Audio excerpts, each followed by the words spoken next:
well-fed goose, tons of lard and fat into it. Here we have a leaner bird, the guinea fowl at this time of the year. Is available, looks a bit slim, but guinea fowl is like that. We'll go through that there. We have traditional Aylesbury duck. I'm going to show you about just roasting, how to collect the fat off the Aylesbury duck. And also, because we're in the game season, a haunch of venison suitable for the restaurant, for lunch, or for the family for a home serving. We're going to start with the Aylesbury duck. As you see, there's well-fed duck. These are all lovely fresh ducks, and you see loads and loads of fat content in them. So I'll show you how to cook them one minute. What I'm going to do is just poke them lightly, and that's so as all the fat will render out in the cooking.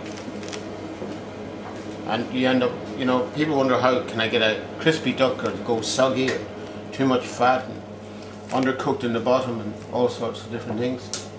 I'll just give you a small hint on that there, especially for the professional.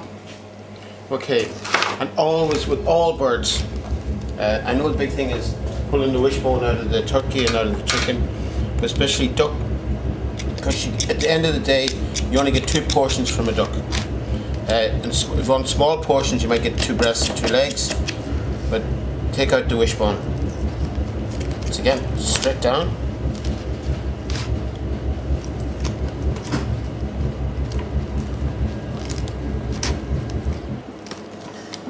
And then straight across.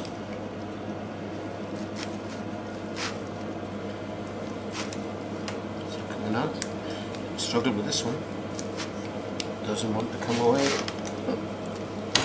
So just straight back up again. Make sure you have the bone, that you don't be cutting too far into the flesh.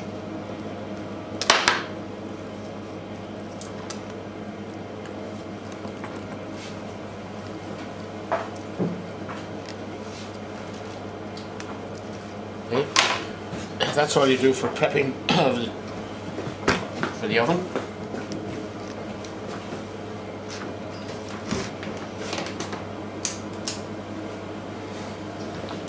Now what I'm going to do is I have my oven on. I'm putting a shallow tray like that there, but deep enough. I'm going to put into a preheated oven. On its own, nothing. And then I'm going to have a tray, perforated tray, directly above it, and I'm going to put the goose in, turkey, duck even, confused. Make sure that the inside has been totally cleaned out, well washed, well prepared, all totally cleaned out. Keep the nice and loose. No need to tighten it all up. You want this all, the fat to cook and drip off, which you're going to use for your roast potatoes, for doing all sorts of things that you need goose grease and duck grease for. There's loads of flavours for what you're going to do later on. So into your oven, and these have been pre-prepared, so give them plenty of space in the oven.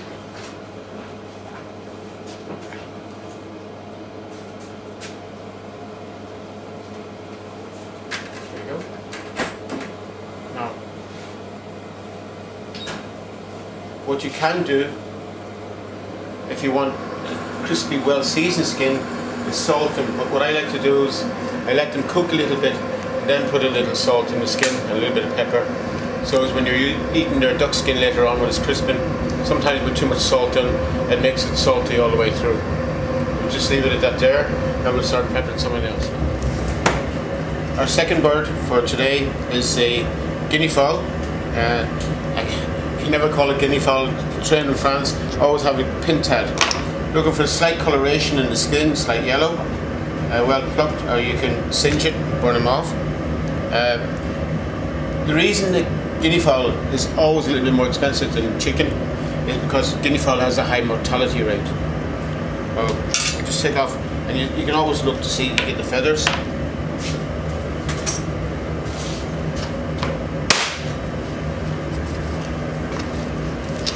If you get them fresh, you get the feathers on them, or you buy them in the supermarket. They'll be well prepped for you. But look for this kind of yellow colouring in it. You have fresh ones. Open up the neck back here. If you're going to roast them, definitely open the neck back here. A lot of people are just using for the pan. So what you're going to do here is you're going to take the neck,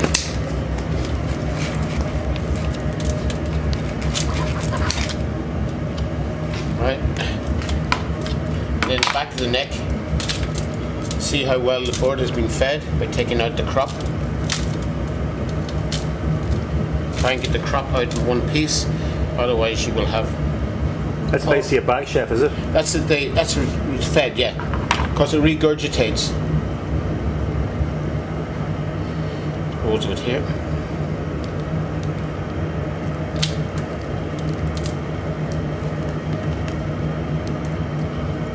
Make surgery.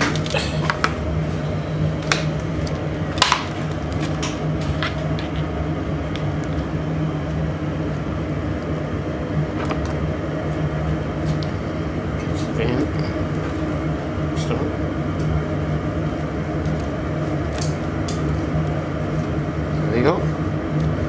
Whole thing away in one piece. A few grains just getting out. Take the skin. The skin cover it. We will take the rest this way now. Okay, we will save this for our stock. Let's take the heavy blood part. This is for the dustbin. Gone. This we keep for stock. If there's any seeds, remove them. Dustbin. Okay, then we're going to open up the inside, pull it back, and from underneath the breast,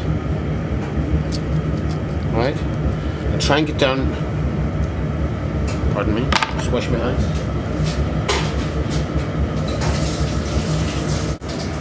Okay, now we can go ahead. We're just going to get in here. Don't be afraid of putting a little bit of weight, but making sure you try and keep all the entrails in one piece. Make sure you get this out in one piece here, otherwise it can be messy. Okay, because you have to make the cut big enough. Put your hand in.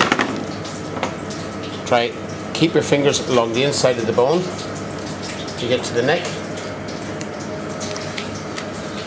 Pull. Everything comes out. Sack, livers, your fingers right up to the heart. Everything comes out. One piece.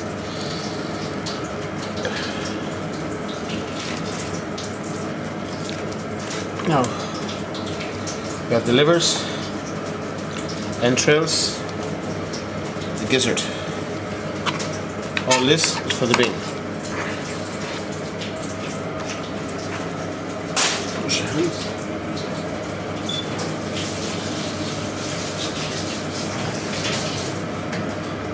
Anything to watch out for when we're doing this? No, try not to break the liver up too much. The gizzard, then you can cut it open. Take out the insides. See all the insides? Yes, chef. You're going to clean all this out. This all has to be cleaned out. You're going to wash this all off. This can be used with the neck for making your stuff. Okay. Wash this off.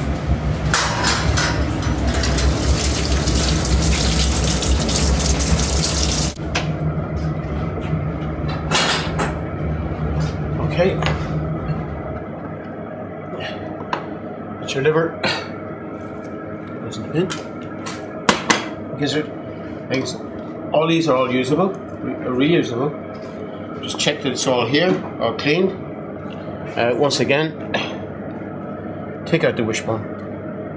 Not unless you want to roast it and fight it with the wishbone again and make the wish.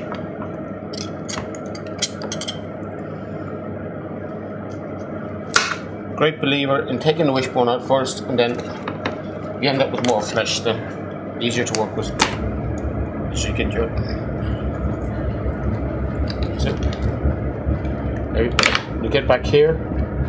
Sometimes you may need to just trim it with a knife, otherwise use a cloth. Pull it, that goes back for stock. What we're going to do now is just take off the legs, the top of the feet. Sometimes what happens is people draw them. This is the sinew here, the main sinew. See that? Just pull out the sinew beforehand. And once the sinew is pulled, it means that you have less. Use the back of the knife. It's just it's a tender bird, so it's easy to pull. Later on, I will show you in pulling the turkey what you do with the sinews. Just take that there. Once all the sinews are up, you have the sinews pulled there. So that means that there's no sinew in the drum. Same again, just gently around here. All you're really doing is cutting the skin.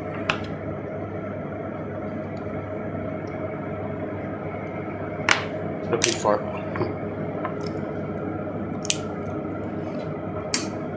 sinew. Knife in, back of the knife, pull out the sinew.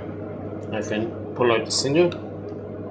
Use your knife against the bone as a way of measuring it to pull it out. See, it comes up on the back of your knife. The safety first as well is with the knife is against the bone. You clean it off. The sinews pulled out, big strong sinews. Job done. Okay. Now you have a choice. We're going to wash this out first before we go any further.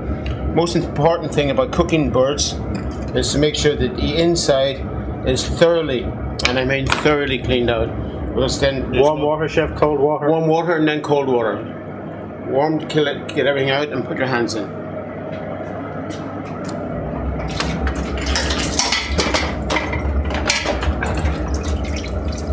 Make sure you get right into the cavities of the bones.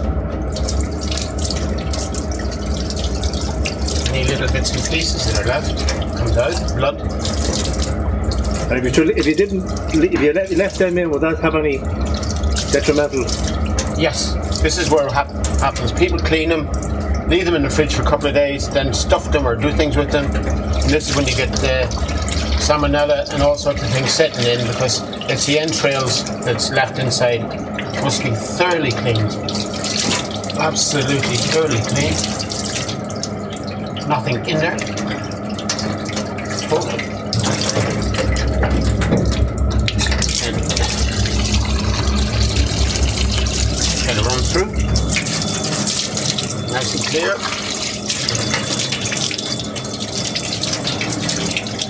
And then go back the other way as well.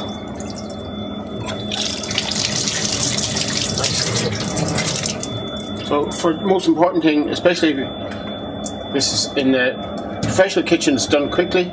If you're doing this at home, just make sure that everything, and don't be afraid, open it up, check it, all nicely cleaned. Just a few pieces there. And then get some kitchen paper and